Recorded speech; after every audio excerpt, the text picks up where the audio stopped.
Një incident i tensionuar është regjistruar mbrëmjen e djeshme në qytetin e Fierit pas një përplasjeje fizike mes agjentëve të Byros Kombëtare të Hetimit dhe vëllait e nipave të Agron Kaplanajt, ish kryebashkiakut Demokrat të Mallakastrës dhe themeluesit të Partisë Djathtas 1912 Tenkeli Dalibeajt. Ngjyrë e ndodhi ditën e djeshme rreth orës 19 në lagjen 1 Maj në një zonë të frekuentuar dhe me aktivitet të dendur lokal. Fillimisht gjithçka është raportuar si një konflikt i zakonshëm për një vend parkimi, por më vonë është zbuluar se situata ka qenë më e ndërlikuar. Përplasja mes palëve ka nisur kur një auto mjeti dyshim ka ndaluar në parkimin pranë zyrave të subjektit politik të Kaplanajt dhe ngriti një dron.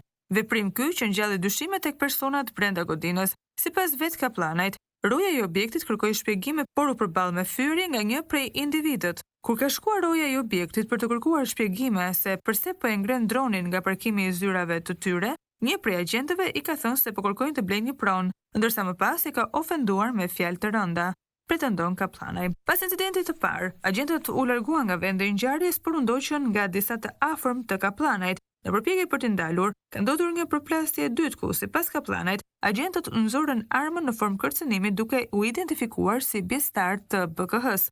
Në atë moment kanë bërritur edhe forcat e policisë në përpjekje për të ulur gjakrat, ku kanë bërë dhe shoqërimin e dy nipërve të Kaplanajt dhe një zyrtarit të subjektit politik. Vetë Kaplanaj ndodhet në ambientet e policisë së Fierit për të bërë kallëzim penal në lidhje me rastin.